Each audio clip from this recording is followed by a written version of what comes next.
continuons dans ce désir de sainteté en lisant le paragraphe 12 de l'écrit Amour sponsal. Sur ce chemin d'amour sponsal et de sainteté, le Seigneur nous donne un modèle, Saint François d'Assise. Tout comme le Seigneur a donné à François un cœur aimant et dépouillé, il veut nous le donner à nous aussi. D'un autre côté, le Seigneur nous donne un chemin à suivre, celui de Sainte Thérèse d'Avila. Le chemin de la prière, de l'intimité avec le Seigneur, d'union intime avec le bien-aimé est également le chemin de nos âmes. Voilà le but, voilà le chemin pour atteindre ce but. Deux grands saints de l'histoire de l'Église. D'abord, François d'Assise. François d'Assise, il était tellement amoureux de Dieu qu'il a été poussé à se dépouiller de tout ce que le monde pouvait lui offrir. Il était fils d'un riche marchand d'Assise et il était un jeune qui aimait la fête, qui faisait la fête. Vous pouvez ensuite vous procurer les biographies de François d'Assise et voir qu'à un moment donné, il a été saisi par l'amour du Christ.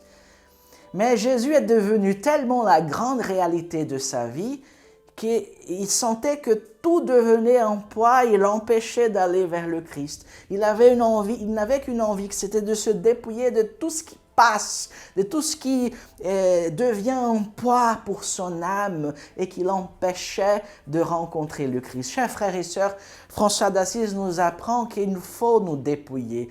Il y a tellement de faux choix dans notre vie ou tellement de réalités qui prennent trop de place dans notre vie intérieure que nous risquons de ne plus avoir du tout une vie intérieure. Et alors ce dépouillement, ce n'est pas quelque chose comme si on arrachait notre peau, non, mais c'est une suite logique à quelqu'un qui a rencontré le grand amour de sa vie. Comme nous a dit du mariage, tu quitteras ton père et ta mère et tu vas épouser ton mari, ta femme, et vous serez un seul. De la même façon, tu quitteras ce monde, tu quitteras la façon de penser de ce monde et tu vas t'unir à celui qui est le créateur du monde. Mais ce n'est pas un coup de baguette magique, il y a un chemin.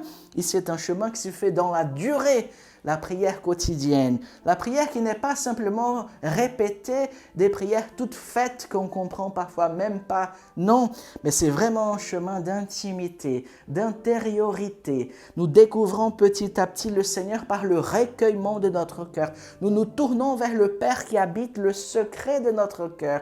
Et nous commençons à lui parler, à le louer d'abord, à le remercier pour le don de la vie, pour chaque intervention divine dans notre vie, à travers les personnes, à travers les événements. Dieu est derrière tout cela. Même à travers les souffrances, Dieu est en train de générer un cœur nouveau pour chacun. Et notre vie tout entière devient la matière, le matériau de notre vie intérieure, de notre vie de prière. C'est Thérèse d'Avila qui nous apprend le chemin de la prière, de l'intimité, d'union intime avec le bien-aimé, qui est bien sûr le chemin d'union de nos âmes avec Dieu. François d'Assise et Thérèse d'Avila sont deux spiritualités qui se complètent dans la vocation Shalom. D'abord, un chemin bien incarné. Le dépouillement nous rappelle que la vie spirituelle n'est pas une abstraction. Voilà, c'est un ensemble de doctrines, de théories que je crois, et ensuite je vis ma vie comme je l'entends. Non, elle prend chair à travers mes choix quotidiens qui exigent que je me dépouille de tout ce qui m'empêche d'aller vers le Seigneur et d'aller avec le Seigneur. Mais je n'ai pas la force en moi-même, comme nous venons de lire quelque part dans l'Écrit. Nous savons que nous sommes infidèles à la voix du Seigneur si nous nous confions à nous-mêmes. Alors, nous allons vers lui par une vie de prière, d'intimité, de silence, d'adoration, d'écoute, de prière avec la parole de Dieu, les sacrements. Et chacun de ces moments, ce sont des moments privilégiés de rencontre avec l'époux de notre âme. Et une histoire est façonnée, l'histoire de notre salut personnel et aussi l'histoire de l'intervention de Dieu à travers nous dans la vie de tous ceux à qui il nous envoie.